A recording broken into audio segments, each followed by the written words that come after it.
What's up, guys? Thanks so much for clicking on the video. My name is Leah, and let's recap and review Real Housewives of Potomac. This is season 9, episode 3. And honestly, the episode was mid, which I don't think that's a good look because, girl, it's episode 3. but but episode 4 looks like it's gonna be a mess, which I'm looking forward to. But let's get into it.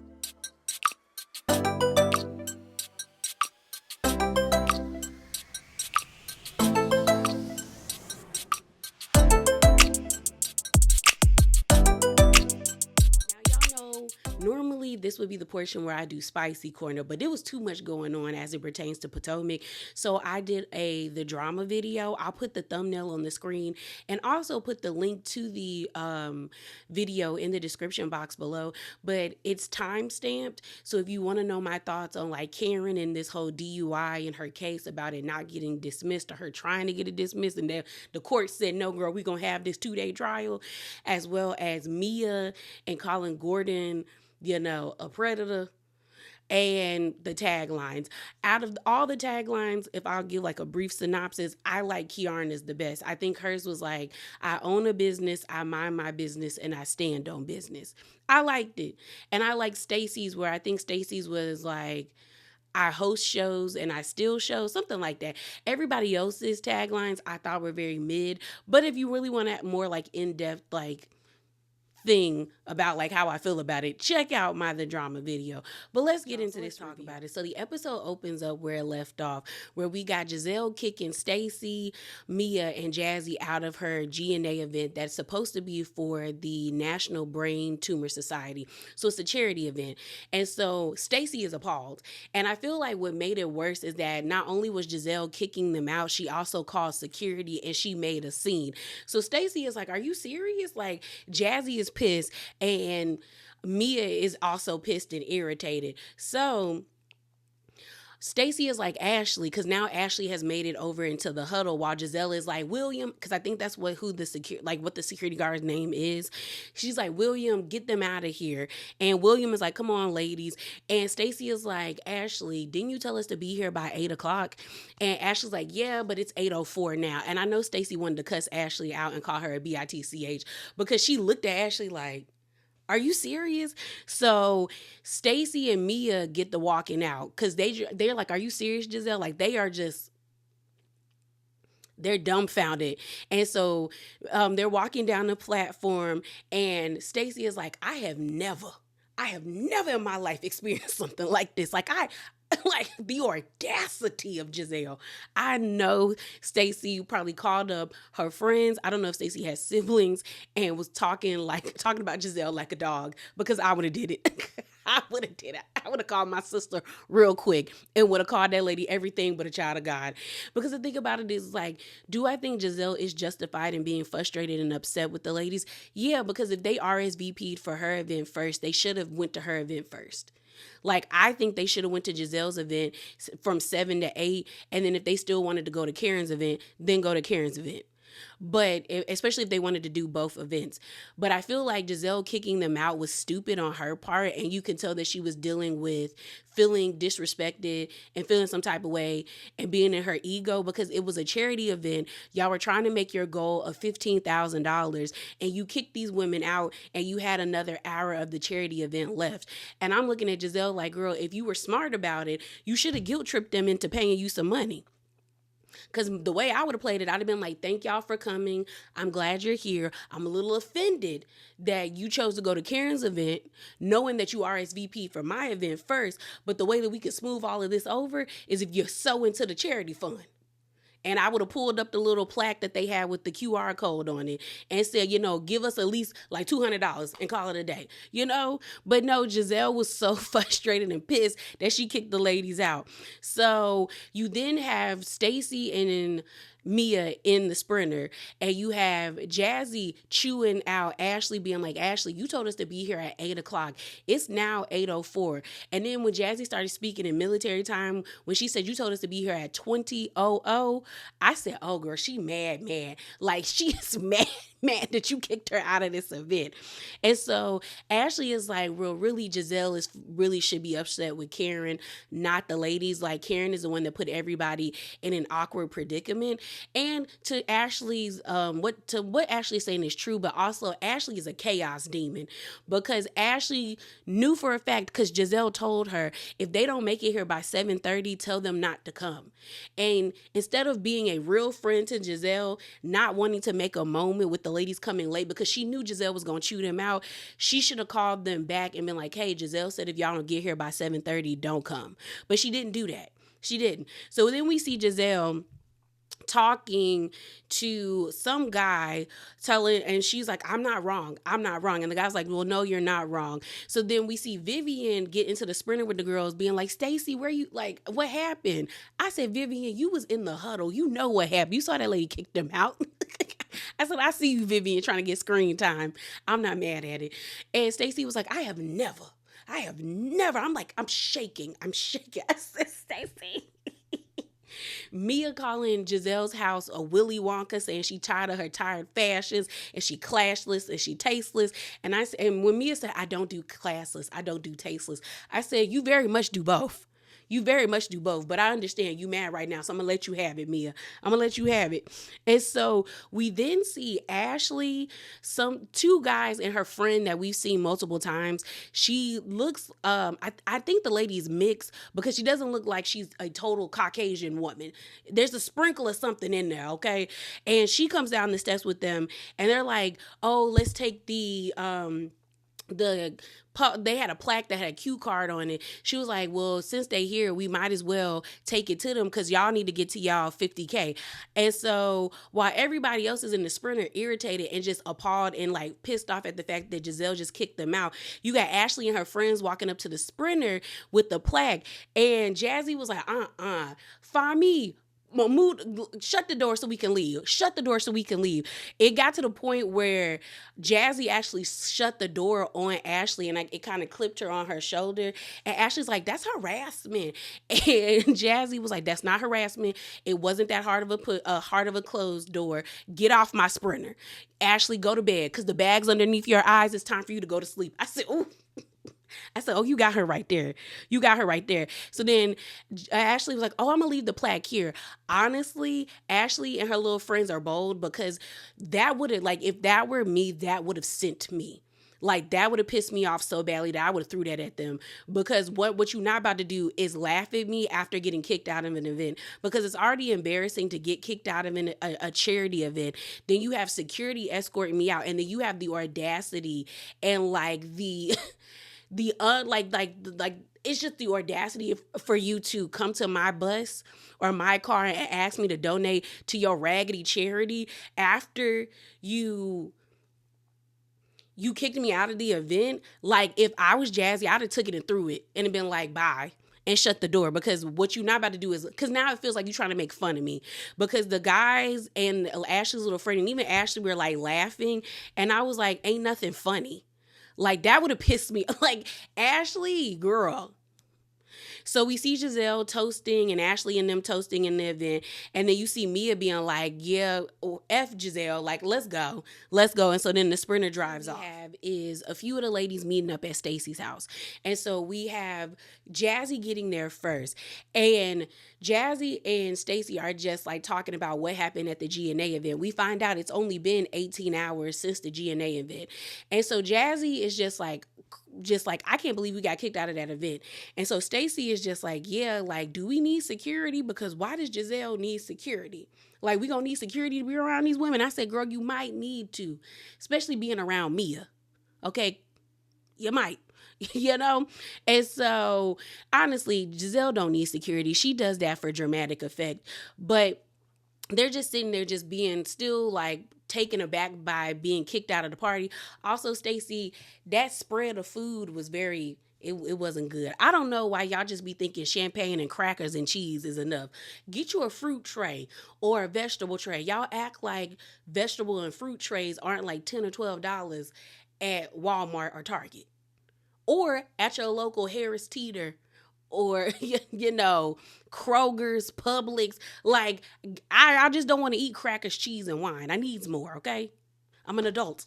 I want to drink and eat. So they hear a knock at Stacy's door, and Stacy is like, please, God, let this be Karen first. But no, it turns out it's Ashley. So Ashley comes in, and it's kind of awkward. And she sits down, and Stacy asks Ashley, how was your GNA event since we got kicked out of it? And Ashley's like, oh, it was great. It was fine. And so then Jazzy is like, well, I was actually surprised that y'all kicked us out. Like, we show up to gangsters and alcohol, and y'all kicking us out like a bunch of thugs. Like, really? And so Ashley ends up being like, well, y'all didn't come at the time that y'all were supposed to come. But then they're like, well, you told us to be there at 8 o'clock, and we got there at 8:04. So what do you mean? So we then see Karen get there. Ray is dropping her off, and Stacy goes to greet her. Stacy dog ends up licking Karen in the mouth, and I'd have been over it. I love dogs, but don't lick me in the mouth. Don't lick me in my mouth. And so while Stacy is in the front of the house welcoming Karen into the house, you have Jazzy taking it upon herself to apologize to I must call her Jashley. Apologize to Ashley for pushing the door onto her when they were in the Sprinter. And so Ashley tries to fake like, well, my arm still hurts, And Jazzy is looking at Ashley like, girl, with this, she said, girl, we reenacted the event and the door actually moves very slow when it closed and it doesn't really hurt. So you're okay. And then Ashley is like, well, Jazzy, you didn't know that. And Jazzy is like, yeah, I did. It ain't that deep. I'm apologizing, so take what you can get pretty much. That really was Jazzy's energy. You better take this apology. Just take it. So they're going back and forth because Ashley's not backing down and Jazzy is not backing down either. Like, she's like, Ashley, I am not afraid of you. And so next thing you know, you hear Karen be like, what the F is going on? So then it gets awkward because they're just like, why is Karen yelling in Stacy's house? And so Karen comes in, and then next thing you know, Ashley and Karen get into it because Ashley ends up asking Karen, why did you do that to Giselle? Why did you invite the ladies to your event? Because last time I talked to you about the event, you couldn't even tell me what you were being honored for.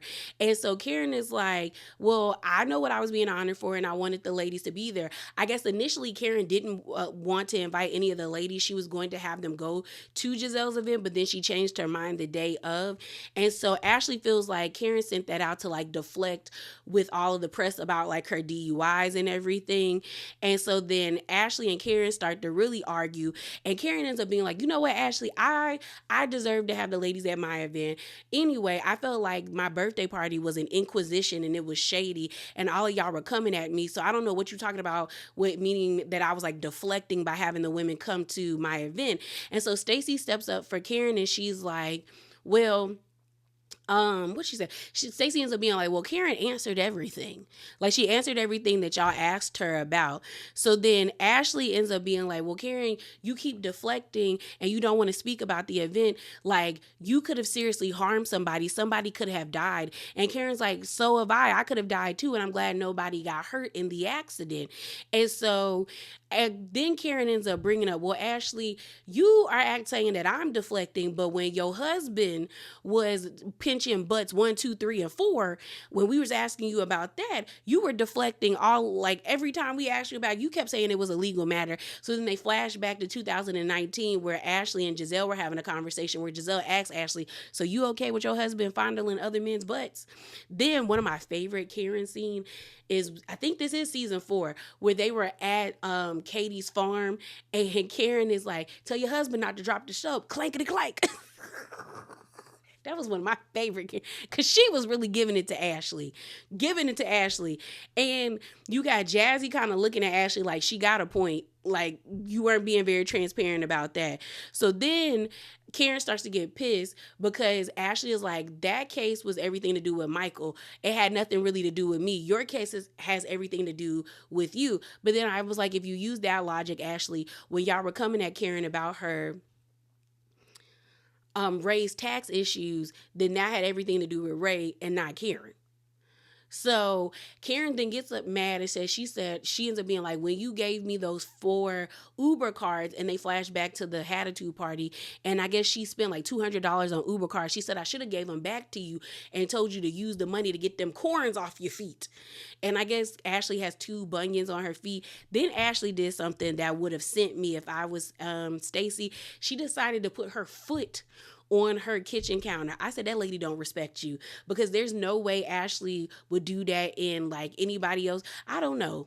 Maybe because I don't know how many people Ashley respects, but the fact that she put her foot on that table, I'd have been like, if you don't get your off my good kitchen counter, get off my counter. And so they started laughing at that.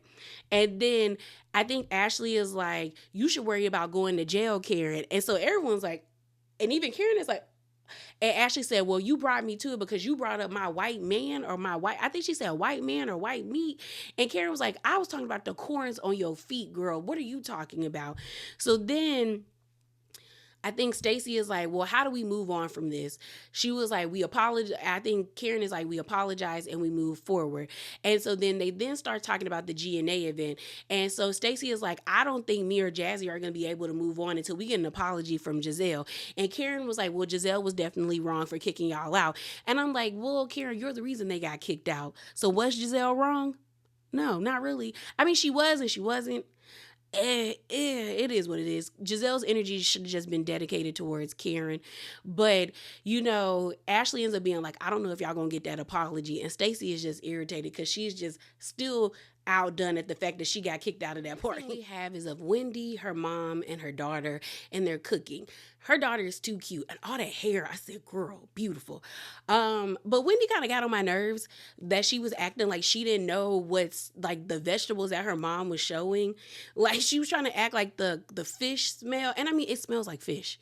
And I've told y'all, one of my closest friends, her family is from Ghana, so I was always at Miss Hattie's house eating jollof rice, fish.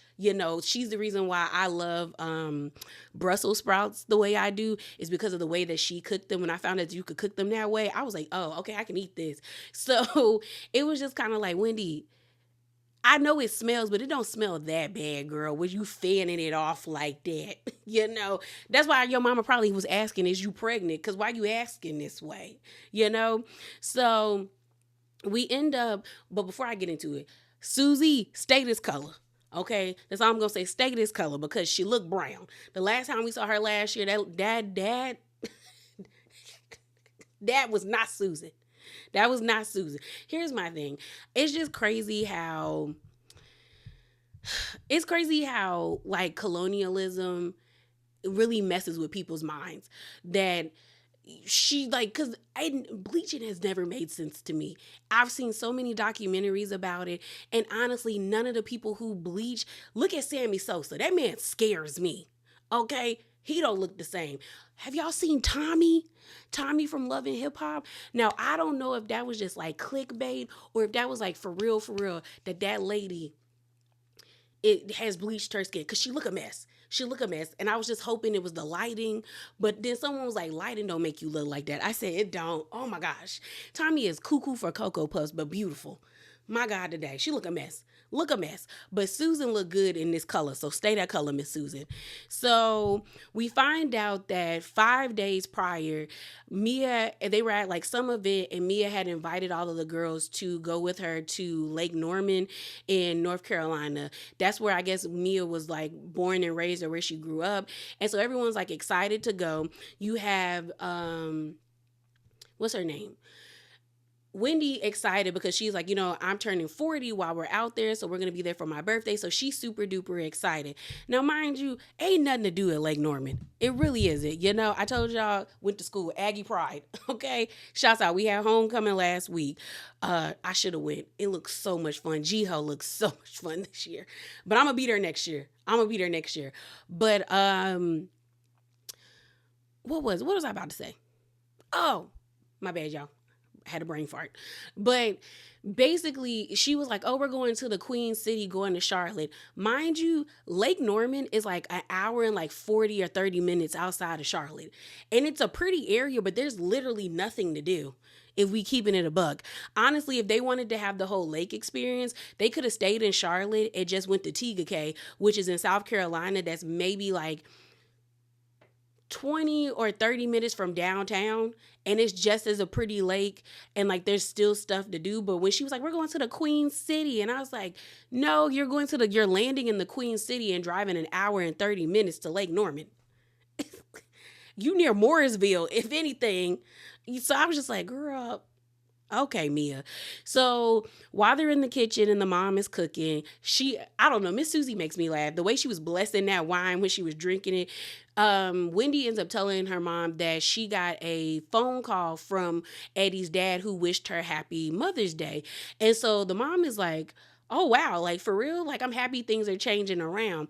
She then ends up saying that we know that Wendy's family and Eddie's family, they don't get along. That Eddie's family pretty much distanced themselves away from Eddie the moment he married Wendy. But I guess now they're realizing that like it doesn't serve them anymore not to have a relationship with their son or their 3 grandkids. And you don't want to try to fit into their lives when they're adults. Look at what's happening with Gwen from Real Housewives of Salt Lake City, Bronwyn's daughter. So we see a flashback where Wendy is telling them his family does not like me, but Eddie chose his family. So I was like, he chose Wendy and his kids. So then Wendy ends up telling her mom, how do you feel about me inviting them to my 40th birthday party? And so, my bad, y'all, that was bothering me. How do you feel about me inviting them to my 40th birthday party? And the mom turns around, oh, that'd be wonderful. I want peace. I said, not the lady who was screaming Holy Ghost hellfire. I told y'all, Wendy's mama gives me, she is hood saved. Okay, where that lady will cuss you out in the name of Jesus and might smack you in the face too, but she gonna be on that front row pew every Sunday morning with her devotionals, with her Bible, singing her hymnals.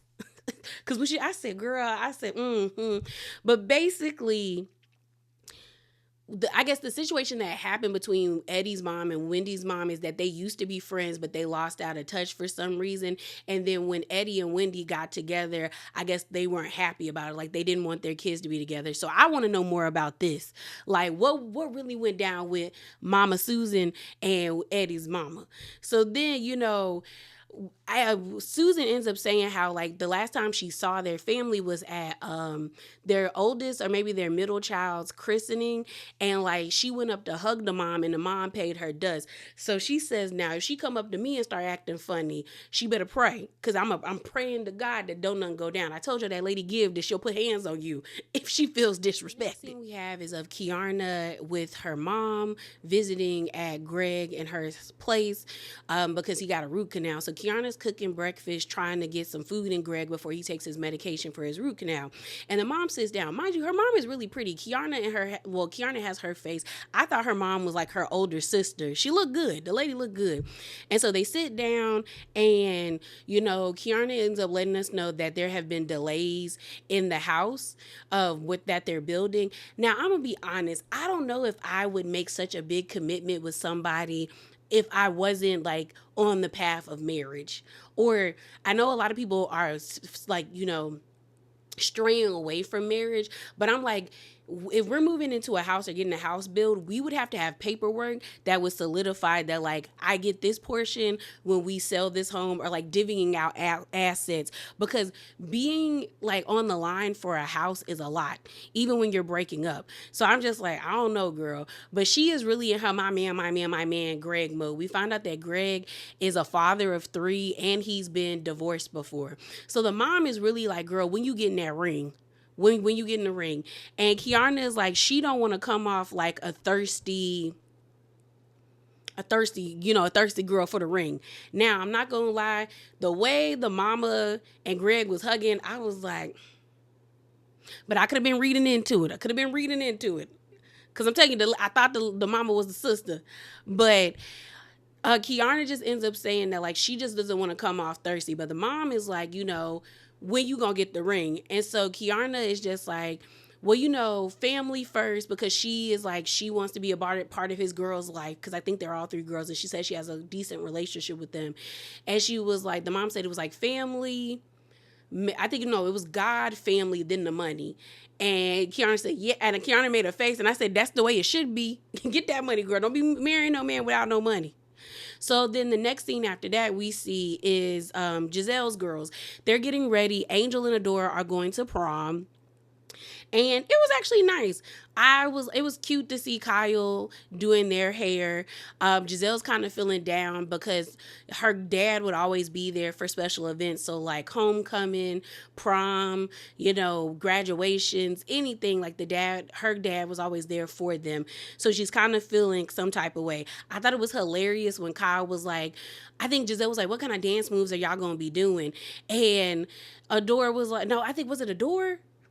No, I think it was Adora. It was Adora. Adora was like, we just gonna be having a good time. And then Kyle said, y'all gonna be doing the Pound Town? And she said, no. Like, what are you talking about? And then Giselle starts dancing and Adora's like, stop. And she was like, we're not doing any of that. We then see Jamal come in. We have this interaction between Jamal and Kyle where they end up hugging. And we find out that Kyle was Jamal's friend before he was Giselle's friend, but Giselle got Kyle in the divorce. So we see Grace is there from school, and then Adora gets up, so then Angel comes. They start talking about the curfew. And so we find out that Angel and Adora have two different social batteries, because Angel is like, girl, we could be back in this house by 12:01. Like, I know by 11:30, I'm going to be over it. Well, Adora wants to stay out till 2 o'clock in the morning. And if I remember about my prom, I think I did stay out till 3. Like, I came home, changed, and then we left the house again to go, like, have a good time. And so, the dad is like 12:30, a compromise. And I was like, that's not really a compromise. You could have gave them till 1 o'clock. Like, let them have some fun. They seem like cool kids. So we end up seeing Adora's date come. I think his name is Lucas. And they look so pretty in their prom dresses. Like, I liked Angel's more. It was black with the beaded, because I like glitter. I like sparkles. But they both look so pretty. And then in the confessional, production is asking Giselle, so we heard Jamal got a girlfriend. And Giselle got a mirror in her face, like checking her face. And it kind of seems like she was perturbed, kind of irritated they were asking her that question, which I was actually surprised, because I've always felt like Giselle's feelings for Jamal were never really as bad as everyone made them seem. I never really felt like she still had feelings for him, or still had like a piece of her still care. Like, when I say care, I mean like cared to be with him. But the way that she was acting in the confessional, and then when she was like, yeah, he got a new girlfriend, but at the end of the day, he the father of my 3 kids. I was like, okay, girl, you don't got to pull rank. It's okay. It's okay. I don't think that lady wants to take him away from your kids. But I was just kind of surprised that she had that type of energy. So we end up seeing the girls leave, and I hope they had a fun time. We have is of Ink, Mia, and her children on a staycation. And when I tell you, I did not like this scene. Something about it just made me like uncomfortable. And maybe it was because it just felt like uber messy.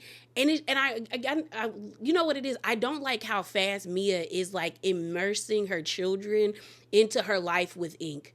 Like, I'm like, it would be different if Ink was always around, always a part of family events, and always there. So, but like now it just feels like she is really like trying to push this man into like this father role. And I'm like, they have a dad. It just doesn't feel right. So we open up the scene and they're in this like Airbnb, and they have these white roses, and Ink is like, you know what these roses mean? White means purity, transition. And Mia's like, pure love, true love. I said, shut up. And so we find out that the reason why they do staycations when Ink is in town is because Mia doesn't like him being over in the apartment with the kids with her when Gordon is in the same building. She was like, it's too convenient for Gordon to come and pop up. So they do staycations so they can have their own space. And I'm like, girl, you making this more than what it needs to be. We then end up seeing Jacqueline and her daughters pull up. We see, Jacqueline and Ink embrace. And all I can think about is what Mia said in that Carlos King interview, saying that her, Jacqueline, and Ink had a shower together, but ain't nothing happened. So y'all in the shower naked, but ain't nothing happened. Nothing was rising. Nobody got aroused. Okay, liar. But Jacqueline then ends up talking about in her own confessional how, when Ink and Mia were together as kids, they show us like a prom photo that they were very like young, wild, and free. And so she was like, after Mia and Ink broke up, there was this weird period where Ink was trying to get with Jacqueline, but Jacqueline was like, I said no. I said, no, I don't believe that. I really do feel like Jacqueline didn't had a piece of that man. She didn't let that man have a piece of her. Okay. Because I go back to the way she was smirking and smiling when Giselle at the Hatitude party was like, well, have you shared ink with Jacqueline? And she didn't look that offended. It was a smirk like, girl, I done had your man, and I done had you. It's giving they done messed around. Can't nobody tell me anything different. Because the way that Jacqueline was like protesting in her confessional, like, girl, like, but I told him no. Like that's not what we do. Okay, that's not what you do. Y'all be passing men around like coupons. Okay. I just So we then end up seeing PP, aka Patrick, which is Jacqueline's on again, off again baby daddy that she's been with for the past 12 years. And the father, like I said, baby daddy, father of her kids. So Jacqueline is excited for Ink to meet Patrick because she feels like they would get along. So they're in the kitchen, and Ink is like, who is PP? And why are y'all calling him PP? And Jacqueline ends up being like, well, that's what we call, like, peace parents. Like, we're trying to really work on this co-parent thing. And also, he has a big pee-pee. And so Mia's like, Jacqueline, I cringed. That's a grown man. You not going to give me no stupid nickname like pee-pee. What? And so Patrick laughs at it. He's like, I'm going to take a shot of Don Julio on that one. So we end up seeing Mia and Jacqueline go sit in the den area while Patrick and Ink stay in the kitchen. And mind you, what's this boy's real name? What is Ink's real name? Like, why should it be like Tavares or Jamal or Michael? But I'm like, did your mama really name you Ink? And it's just like, it's crazy because Mia's nose is so like wide open for this man. And it's weird to me because I've seen people who are like really in love. And sometimes I don't get it. And then sometimes I get it. Sometimes I can see why a guy loves this girl or a girl loves a man, or if they're in the same sex relationship, why these two people are together. Like, it's just something that clicks and they have it with each other. With Ink and Mia, it just feels like she's more into him than he's into her. And he really does feel like an opportunist. And he knows that Mia is going to go above and beyond for him. And it feels like Mia is trying to like catapult his career by having him on this show. Because I'm just like, who is Ink? Like, I get he's like a DJ in Atlanta, but like, he ain't Big Tigger. Like, that's who I remember when we was living in Atlanta, being all over through the radio, like Ricky Smiley and them. Like, he's not somebody like that notable that I'm like, I would have him on this platform with me. But while they're in the kitchen, you end up hearing Patrick ask Ink, like, hey, do you have any kids? And Ink is like, yeah, I got kids. But on the Carlos King interview, Mia was like, he has a daughter. But I think he was referring to Jeremiah. Like, he really feels like Jeremiah is his, because we then see a scene of Jeremiah coming downstairs with the iPad, and he's like, oh, it's not charging or it's not working. And you see Mia being like, well, baby, see if so-and-so will give you the cord and see if that will work. And so he ends up being like, there goes my baby. And I think he was talking about Jeremiah, because I didn't understand why they put that in the clip of like Mia talking to her kids. And I was just like, well, her son, and I was like, I don't know about that. I don't like it. So we then see the men come into the den to sit down with Mia and Jacqueline. And I think Jacqueline asked Mia, so how is the whole thing with Gordon?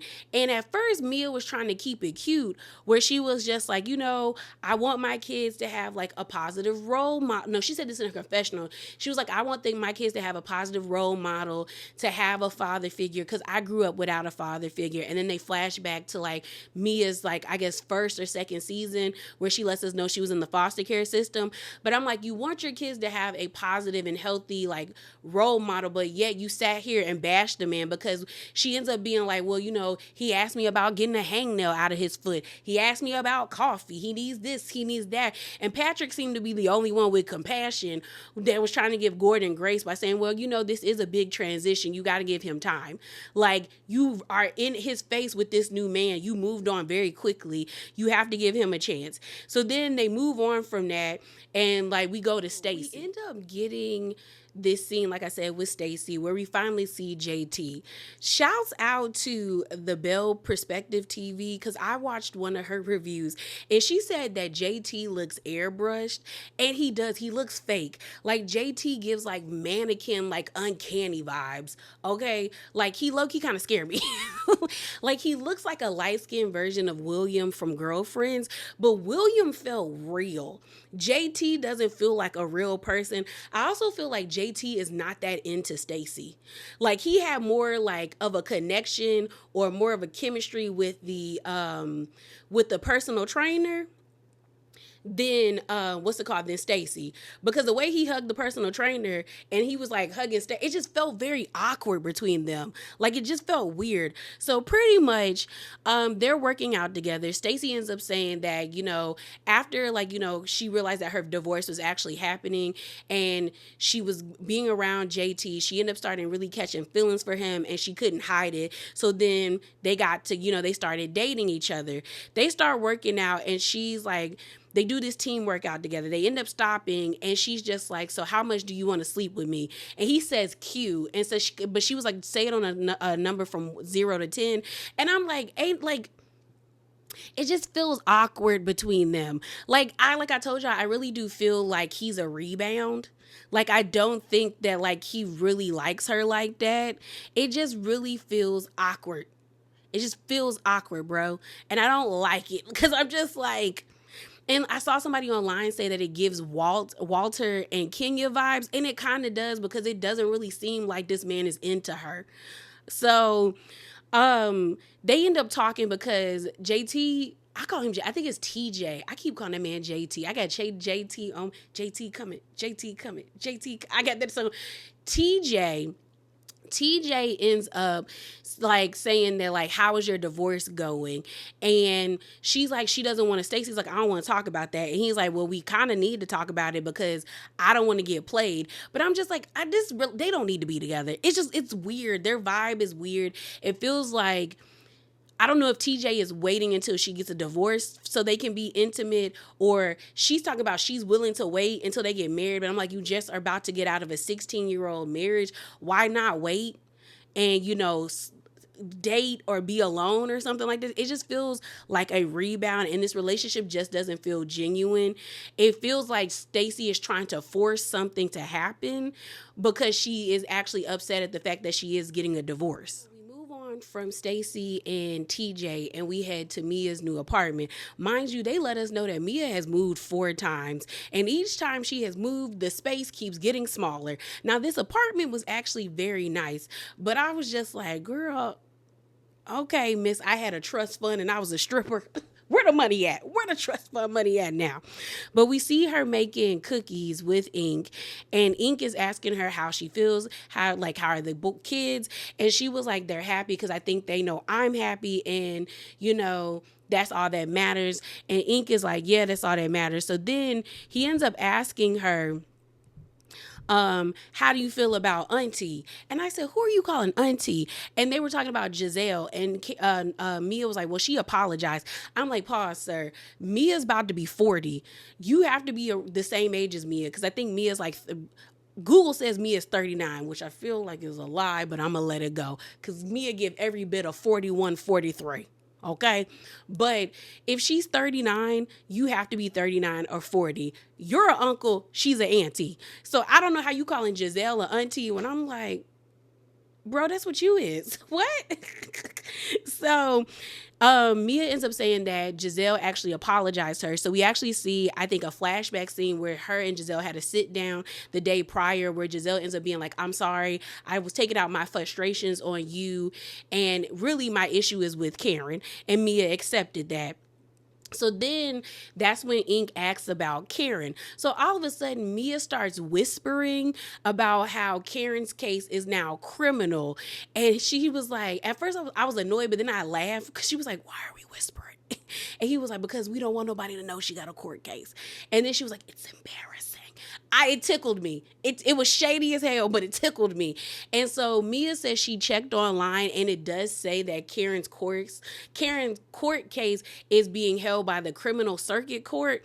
And mind you, in that the drama video I told you about, Karen was trying to get her DUI dismissed for some frivolous reasons, in my opinion. But she is going to have like a 2-day trial by jury in December. So it didn't work out for her. So we then get this scene of Ashley, Giselle, Jazzy, Wendy, and Stacy meeting up. Mind you, that charcuterie board, girl, I would have ate that all by myself. That looks so good. It looks, the cheese, the prosciutto, the salami. I was really feeling it. I was feeling it, bro. I was really feeling it. So we end up seeing Giselle get there first. I actually like the jumpsuit that she had on. Then Ashley gets there, and then we see Jazzy and Stacy get there. And so they sit down.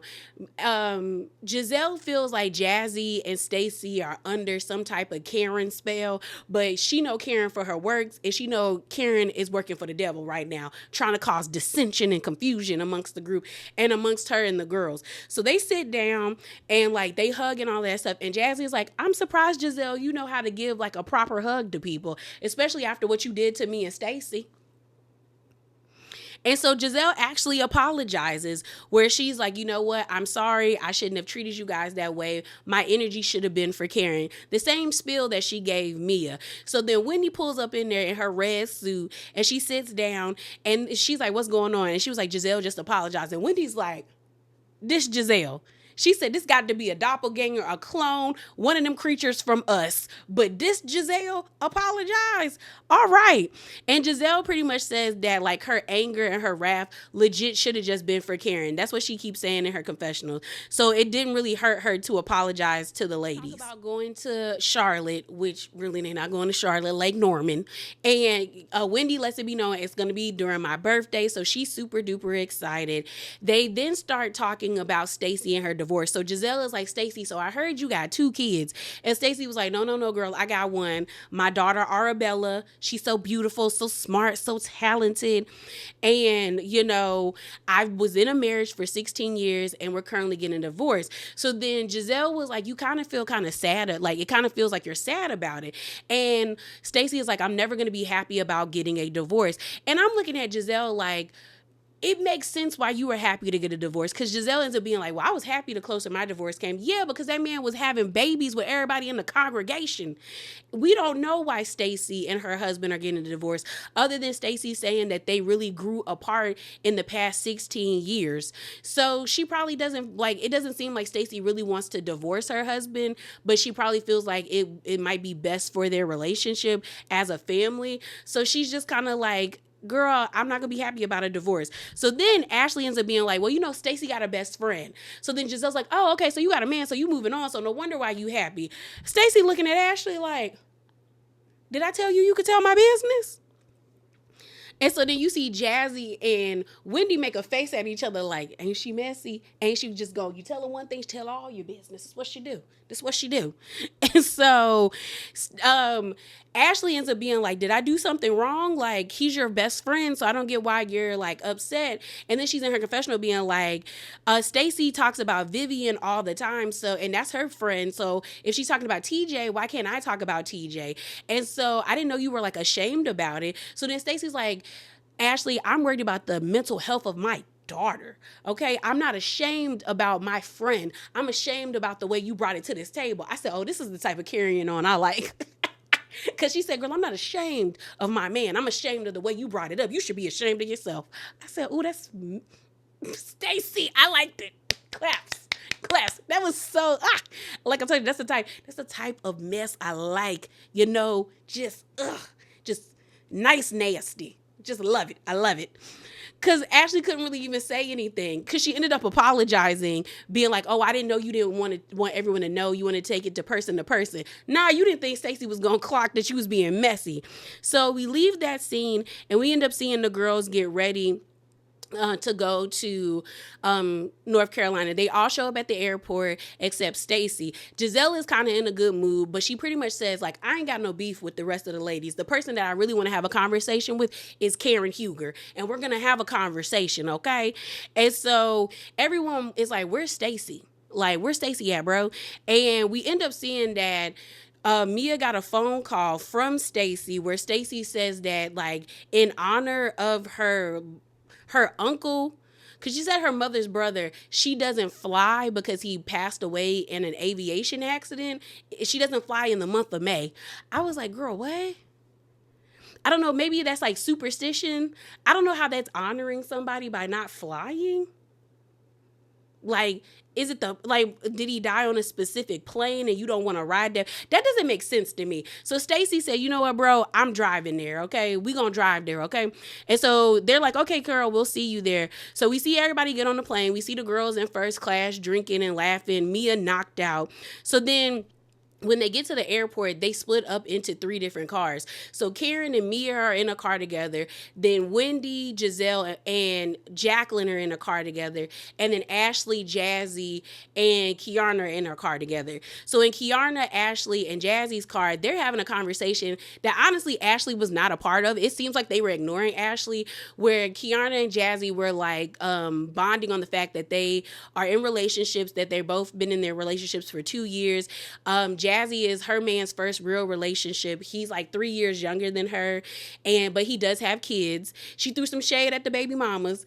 And then Kiana talks about, like, yeah, her and Greg have been together for 2 years, and he has kids as well. We then see in the car that has Wendy, Jacqueline, and what's her name? And Giselle. Wendy, and they like drive past a church, and Wendy ends up asking Giselle, like, do you still go to like Catholic, like you still practice the Catholic faith? And I forget that a lot of Black people in New Orleans are Catholic. You know, like in the South, you just assume when you're Black that you're either like Baptist or Presbyterian or like AME, Kojic, you know. Some people be like, you know, like Jehovah Witnesses. Like, you don't normally assume that they are Catholic. At least I don't do that. And so Giselle's like, yeah, I you know, yeah, like I still go. She said the only time she stopped going to like Catholic church on Sunday was when she was with Jamal, because Jamal is a pastor of an AME church. And then Giselle ends up being like, you know what? I like this Wendy. Like, are we connecting on certain things? Like, I like her. I said, Giselle, you could have liked her before if you didn't hold on to a grudge for like 3 years. You should have got over it after season 6. Maybe y'all could have been cool, girl. Maybe you wouldn't have to be doing this. Maybe you would have had a real friend. I don't know. And then we settle back in on Karen and Mia in the car together. So Mia ends up asking Karen, how have you been? And Karen says she feels like her back is up against the wall. And she also hates that she has to keep telling the ladies that it's a legal situation because she doesn't want to speak too much and incriminate herself. Because Mia starts to ask questions where she was like, well, were you disoriented? Because Karen ends up saying that like so much was like on her at that moment, at the time. And like, you know, she always taking care of other people, but she's never really taking care of herself. And so that's when Mia's like, were you disoriented? And that's when Karen is like, oh, I can't really talk about that because I don't want to incriminate myself. Well, then Mia's like, well, Karen, it's online. Like, what happened is online. And so Karen is like, well, you can read it. And then Mia's like, I have read it. That's why I'm asking you if you're okay, because eventually you're going to break. And then it goes off like right there. And the preview for next episode, girl, they gonna be carrying on. They calling, you got Stacey asking Karen, do she need to go to, she went to AA for drinking. You got Ashley and Wendy arguing. You got Mia telling Stacey, this is what you're supporting. A lady that rode her car into a tree. Mess. But I'm looking forward to episode 4. That is all. As always, remember to be bravely authentic. Definitely hop down in the comments and give me your thoughts about this episode, as well as give me a thumbs up and subscribe if you like what you heard. And I'm out, y'all. Deuces.